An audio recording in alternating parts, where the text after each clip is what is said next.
Hey guys, how's it going? Welcome back to another video. Welcome back to another episode of Beyond the Touchline. This is the pre-game week show for game week 26. Unlike 10 games, we've got 11 games to talk about because I'm recording this just after the Aston Villa Liverpool game that just happened a couple of hours earlier. And of course, before that, or rather after that, City did play Real Madrid. There were talks about a possible comeback from Man City. Not a chance, I guess. Mbappe with a hat-trick. That marks the end of City's Champions League run this year. I think it's arguably the worst performing Champions League year since Pep Guardiola's arrival. I can't fully remember, but I mean, to be out in this manner, first time in a new format, I think there's a lot to think about. Obviously, the club, and next year when they try to tackle this format again, they have to do it very, very differently. But again, it goes to show how bad of a season City has been having this year. But I mean, it's an Mbappe masterclass in a hat trick. But it's okay. I mean, I expected them to get knocked out once you've lost the first leg, and after being 2-0 up, I think that was it really. To think that we could win at the Bernabeu was a little bit too optimistic in my opinion. But regardless, we're going to jump right in now. Drop a like on the video if you guys are enjoying this series, and of course subscribe if you're new around here. But yeah, let's jump right in.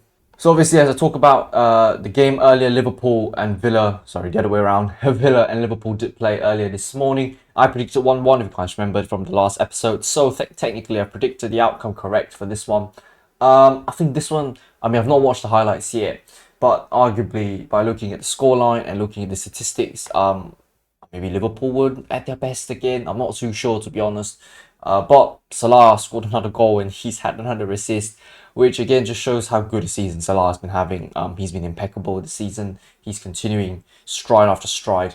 But as for Villa, I mean, it's a good result, to be honest, I think. After losing 2-0 in a reverse fixture earlier this season, I think this result is probably not too bad for them. Maybe they could have deserved to win. I'm not too sure. As I said, I didn't watch the highlights. But just by looking at the scoreline alone and looking at the statistics, I think it's a relatively good result for Villa. And what does that mean for the Premier League table? Liverpool don't really extend their gap to 10 points, which would have been an astronomical gap for Arsenal to close down at this point. But with this draw, Arsenal could close the gap down to 5 points, which I think, provided they win their game this weekend, it is possible that Arsenal could actually close them down. And as I said, I don't think Arsenal have played Liverpool yet in the reverse fixture. That could mean that if Arsenal win, the gap could close down all the way to 2 points. Liverpool have been great this season, don't get me wrong. I think there's a number of draws, and the same with Arsenal, to be honest, because both of them have not lost many games. But I think this weekend would prove to be even more crucial, whether or not Arsenal win their game and whether or not Liverpool win their game moving forward. I think that is really going to change the landscape of the Premier League season. But with that being said, I think this is a quite intense end at this rate. And Liverpool continue to drop points and Arsenal don't.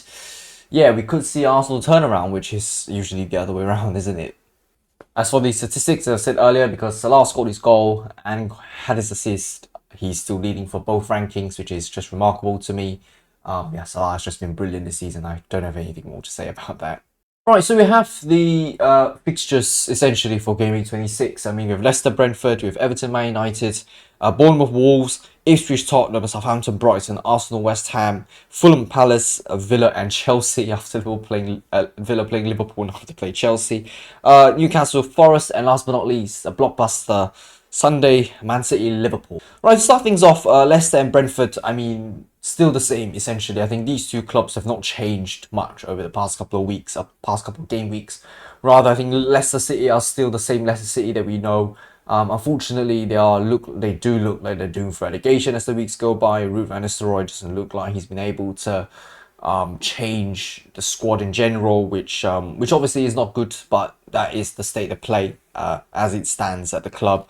As for Brentford, I mean, they're inconsistent, but they're still scoring some goals sometimes, and they're still putting the results, I think, when you kind of need them to, really. But as I said, because of their inconsistency, it has been impacting them a lot. But for this one, to be honest, I mean, despite being in a King Power Stadium, I just think it's going to be very difficult for Leicester to create chances. I think the problem with Leicester is always in the final third, they're not being able to do much. I think defensive mistakes are just one thing, but when it comes to being offensive, they're still not being able to create chances that can really threaten oppositions. They do good play, just the final third has always been a lacking factor for Leicester. But for Brentford, I think they gel a lot better. Obviously, this is why they're fighting for the top 10 in the Premier League, which suggests at least they aren't too bad of a team. But again, the inconsistency has always been impacting them. But regardless, I think for this game, Brentford should be comfortably winning this one. I genuinely do not really see Leicester putting up a fight here. It could happen. I just think it's rather slim, and I think at this rate, Leicester would have to be fully prepared that they're probably going to get relegated. I just don't think at this point in time, my faith in Leicester has dropped massively. The way I'm seeing it, and looking at the gaps above, I mean, the only team that they can realistically close down is Wolves, and just think Wolves might still have the upper hand over them. But I mean, I'm not too sure. Leicester could shock us and win this weekend, and if they do, I'll be very surprised because I still believe that Brentford should be winning this one. Right, next one, Everton, Manchester United. Obviously, David Moyes back to his old club, I guess. Back to facing his old club. I mean, we always remember, I think Man United fans in particular will remember how bad the tenure that Moyes has had. I mean, he was the first successor after Sir Alex Ferguson, and Sir Alex Ferguson was the one that chose him, but obviously it didn't pan out well. And I think back then, people were expecting instant success because of the foundation that Ferguson had laid down for the managers ahead. But obviously, Moyes was the first of, I'd say, the unfortunate string of managers who were not able to help Manchester United do well. I mean, people tend to look at it domestically. I think United had a lot of second place finishes. Obviously, no titles. But I think the season has shown how poor they've been. Eric Ten Hag getting the sack and Amorin coming in. Despite being very good at Sporting, still at Manchester United not able to do anything. And as for Everton, unbeaten in the last 5 Premier League games, 4 wins and a draw, which just suggests to me Moyes has had a fantastic return thus far. I'm not sure how long this is going to continue, to be honest. But, looking at this fixture against Man United, a very volatile Manchester United, really, who I don't exactly know what they're doing at this stage. Obviously, loading out Rashford, loading out Garnacho just means that even their bench is not full of players that can be subbed on and make impacts on games. It just looks like the quality of the team is diminishing as we speak. Even when they have good individual players, as I said, they don't gel as a unit. I think it feels almost as if he's not just lost the dressing room. I think the players have lost themselves as well. I think not being able to gel together, not being able to work together, which just shows how bad of a moment Manchester United are having. I think for this one, for me at least, I think Everton are going to win this one 2 goals to the good. I think Moyes' good form is probably going to continue. I think the bare minimum they should be expecting is a draw, isn't it? I mean, obviously the reverse fixture, Man United did win 4-0, and back then Dyche was still in charge, and I think that was just like one of the only 4 wins or something that Amorin has had in his entire Premier League tenure with Manchester United thus far. But I just think, for this one, United probably don't really stand a chance to create a very good result. I just think they can struggle. I mean, against Tottenham, they had chances, they just didn't take it. I think it might just be the same here. And Everton, I think, just let Beto play again, to be honest. He's having a really good form at the moment. Just let Beto play, give the ball to him. Allow him to just take shots. I think the confidence is high in Beto. And I think Everton are probably going to rely on Beto in terms of goal scoring opportunities. But again, the team needs to work moving forward. Everton defensively need to be a lot more solid. Pickford can't always save them on a day-to-day basis. But regardless, I think for this one, it feels like a scrap, really. And don't forget, Everton are here, Manchester United in the Premier League table. But yeah, I think Everton are probably going to win this one. Who knows, right? Right, Bournemouth and Wolves, just like their last game against Southampton, it should be relatively straightforward. I think it will be the same again this one. Just don't exactly think Wolves are going to really threaten too much. But of course, Wolves, when they play against Liverpool, there were sparkles. And I think Wolves are still a decent team. To just not being able to get the results over the line or not be able to score goals when they probably need to. I think they had an opportunity to take points off Liverpool last game, but obviously they didn't. They missed a couple of chances. Alisson made some really good saves as well, ultimately. But against Bournemouth, I think it's going to be very difficult for Wolves to even try to, I guess, break down this rigid structure that Bournemouth have. And Bournemouth, when they attack, they look genuinely very, very lively. A lot of passing play, on the left to the right, to the left to the right. All the flank plays, from the middle, they try to disperse from the wings and trying to cross it back in. A win opportunity to score. Kluivert's feet has been pretty good lately. Technical ability is strong. Semenyo as well. pretty prolific as a striker. Otara, I guess, not too bad either. Even the fullbacks as well are doing something really magical at Bournemouth. Things are clicking so well at this team. To me, I just really can't write them off, and to say that, you know, they're probably going to drop points against Wolves, which, I mean, obviously anything's possible, right? But I'm talking about probability, I'm talking about my genuine feeling of this fixture. I just think Wolves are probably not going to really stand a chance. I'd say 3-1. As I talked about earlier, how Wolves, they do stand a chance to score a couple of points, still have the chance to score goals, and I think that's probably going to happen. But for them to beat Bournemouth, I think that's a little bit too much to ask for. Unfortunately, it's going to be another defeat for Wolves, and the relegation scrap, unfortunately, still continues. Alrighty, Ipswich and Tottenham. Obviously, Ipswich won the reverse fixture, a famous win for them against Tottenham. Now, Tottenham have gotten 2 wins on the bounce, which is obviously great.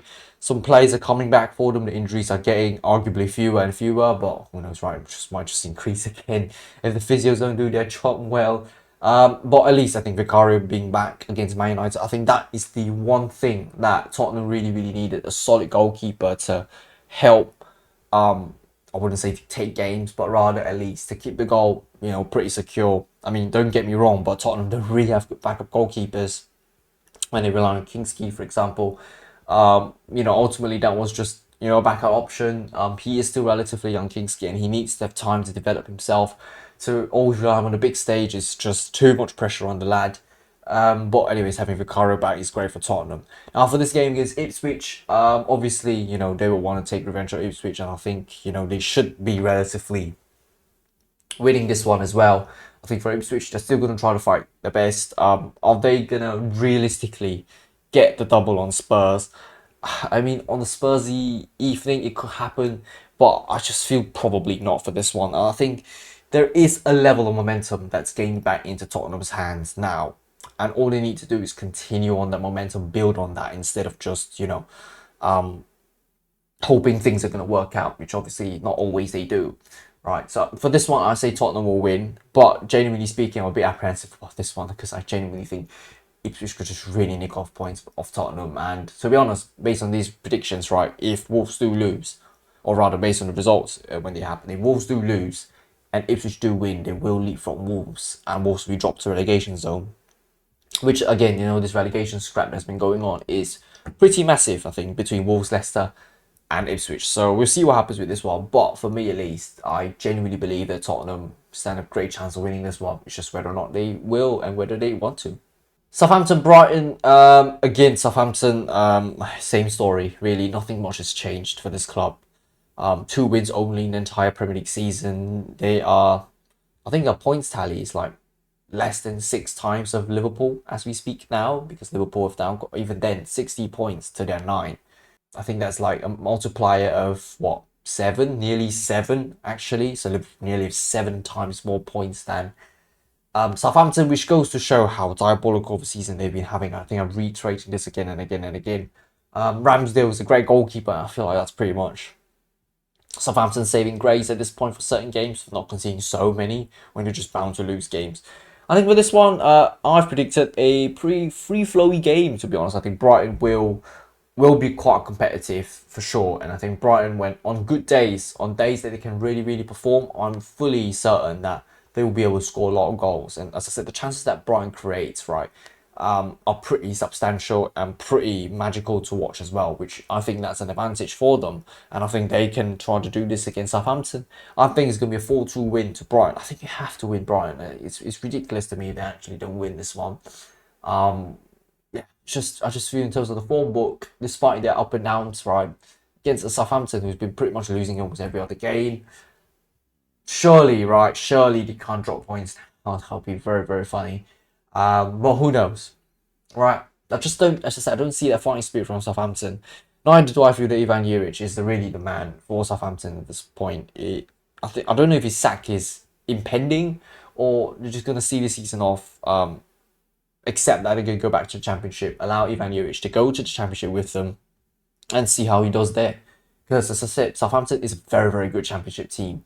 They're just not a Premier League team, unfortunately. The gap between the Championship team and Premier League team, there's so much to close.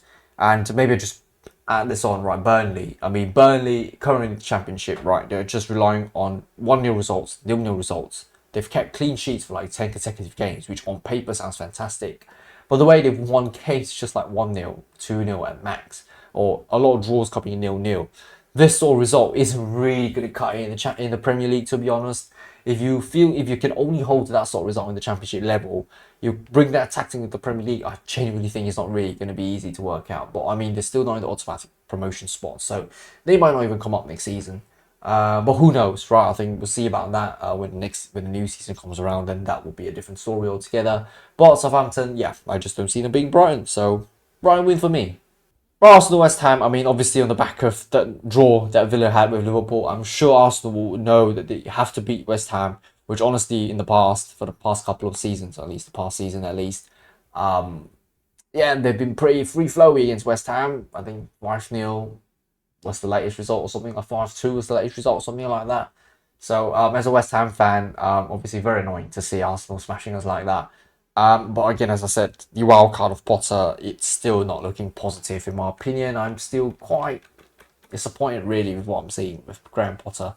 But that is what's happening, and we've just got to make do with it. As those who think relegated, I guess that's a good thing. But yeah, they've had previously were a couple of good seasons, and I mean, as I said, the Conference League winning season was, I think, one of my most memorable seasons as well, to win in Prague, which is such a beautiful place to win a trophy in as well. But, you know, moving forward, it's going to be tough for West Ham. I'm quite sure for the rest of the season. They've got to try and dig deep to get results over the line, and Potter, I don't exactly know what he's going to do moving forward, but what's happening right now clearly isn't necessarily working out that well. But against Arsenal, as I said, Arsenal will have to win this one. They know they have to win it if they want to close their gap to Liverpool. They really just can't afford to drop any more points from now to the end of the season. But believe it or not, I'm predicting a 2-2 draw for this one. Just sometimes Arsenal, you know, on paper, they can really genuinely make people go berserk. As a City fan, as I said, I genuinely would rather Arsenal to win a Premier League title compared to Liverpool, and the rationale is just simple. We've been fighting for Liverpool for so many years. And we just hate them, or at least I hate them. I do hate Arsenal, but to be honest, they've conceded the title to us twice. I don't think we've won the title twice. I think Arsenal have only conceded to us in that sense, where they've just gifted us essentially. Of course, our form had to be great. Obviously, the season's a completely different story for City. But yeah, Arsenal, they just look like they're going to bottle again, to be honest. But I'm going to be wrong. We'll see what happens with this one. But honestly, Arsenal should win, right? But, you know, part of me just thinks the bottle might be coming up. So, no comments on this one, I guess. No more comments, at least. Alright, Fulham and Palace. Now, this one, I mean, obviously on paper, I would believe that it should be relatively comfortable for Fulham. As I said, Craven Cottage is just not a very easy ground to play at. But we know how obstinate and how stubborn Palace can be. They're not the most free-flowing team, of course, in the Premier League, and they don't look like they're always the most comfortable out there when it comes to offensive play. But they can genuinely create good chances, Crystal Palace, and I'm sure they'll be able to threaten teams whenever possible. But coming to this game against Fulham, who I'd say are still rather flying, to be honest, and I think Fulham are on the easiest team to beat on paper. And I think Fulham should be cautiously optimistic about this one, their chances. I mean, they should know that this is probably on a win in the bag if they play their cards right, essentially. They don't make stupid mistakes, they stick to the game plan and just execute. But always, it should be relatively straightforward. I think for Palace, it's going to be tough. I mean, they've got to rely on Mateta more, to be honest. The midfield will have to push forward a lot more than they would. But again, defensively, to try to defend against Traore and try to defend Jimenez, it's not very easy. And Alex Iwobi, who is very versatile. I mean, Iwobi is always up and down the field. His work rate, to me, is insane. And his positioning as well, very, very versatile. Sometimes in the middle, sometimes on the left, sometimes in midfield. It's very hard to judge where Iwobi runs half the time. But regardless, I'd say it's a 1-0 win. And I've put a very tight score simply because I know Fulham, despite them being able to create chances, right, they are also very good at wasting chances. And maybe this is one of those games where they probably go 1-0 up early doors, and then after that, it's a little bit of a squandering session, and maybe just give themselves a little bit more of a heart attack. Because Palace are probably going to knock on the door, but just kind of get the ball with the back of the net. But regardless, in my opinion at least, it should be a win for Fulham. If it isn't, I think it will be a rather surprising result for me. Alrighty, Villa and Chelsea. This one again, as I said, on the back of a Liverpool draw, and Villa are playing at home again. Villa Park, I think they would like to count themselves possible winners for this fixture. Chelsea, as I said, I wouldn't say it's a fall from grace, but I just think it's a slump that they've been having from genuinely possibly fighting for the title. At some point in the season, probably even it's still in December, early December, and now we're mid-February, and everything has just gone down south for them. They're currently sixth in the Premier League, which isn't a very good result. I think the expectation on Maresca as well, I think he probably should have set his bar a little bit higher. But again, I talked about how he has very much early on admitted that they're not in the title race. After that, obviously, they crumbled. But I think it's a realistic thing to put. Right, I think to raise the bar, I wouldn't say expectation, right? Raise the bar as a possible objective, right? To fight for loftier positions than just possibly like getting to Champions League in 2 seasons, etc. Because Chelsea's just such a big club, right? We've got to admit that, and they've spent a lot of money. Obviously, they don't look like they've been very good investments in general. But Chelsea being Chelsea, we all know how good Chelsea is. To have that, to put that level of expectation, just say that the team's going to try to fight for Champions League in 2 years or within this season, next season, is I think testament to probably suggest how little belief Maresca has in himself and possibly in the team. I think the team is pretty good in general, apart from Nicolas Jackson and Robert Sanchez, who've all just been, I wouldn't say clowns, but haven't been as impactful in a positive manner. But yeah, I think again Chelsea's over reliance on Cole Palmer is probably showing in the last fixture, in the last game week. Quite clearly, they were relying so much on Cole Palmer, and because of his high absence against Brighton, that's why they've lost clearly. To rely on people like Enzo Fernandez to score, Cucurella probably to score that goal or two. Yeah, Chelsea don't exactly have free-flowing goal scorers. It's not like Arsenal. I think Arsenal have a lot of free-flowing goal scorers. Liverpool, I mean, I know they rely a lot on Mohamed Salah, but still, ultimately, some of the other players that can re-score goals, called Gakpo, can probably score McAllister. There you go. McAllister as well, relying on him for the goals. Obviously, Darwin Núñez is also known for missing a lot of goals, a lot of chances as well. So that one, I think, would just put him out of the equation. But I mean, he did score 2 in the last minute against Brentford to help them win 2-0. But regardless, I think for this one, it will be a reasonably interesting game, to say the least. I don't know how it's going to go. So I've put it 2-2, just taking the Liverpool result. I mean, I've actually predicted this before they even play against Liverpool. And the rationale is just simply for me, right, I look at this and I feel that Chelsea, I just think there's something in them that they can shine, they can show, they can present themselves into games. I think this one's unfortunately just going to be drop points again for Villa. But against a strong Liverpool team and against a Chelsea who can be good at times, I think it's not too bad. But of course, if Chelsea do not do well and they get a draw, then I think Villa should be very disappointed in that regard.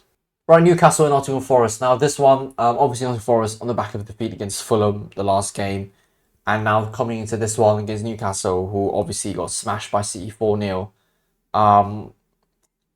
It's going to be very interesting for these two teams. I mean, they've come from back of defeats. I wouldn't say the morale is low. I mean, they're probably impacted, but I don't think to a very, very large extent.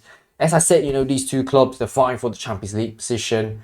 I mean, previously I talked about how Nottingham Forest third place probably isn't under threat, but now it can potentially be, especially if Newcastle get the dub over Forest. I think Newcastle will close the gap to Forest, like maybe 3 to 5 points. I can't fully remember as well.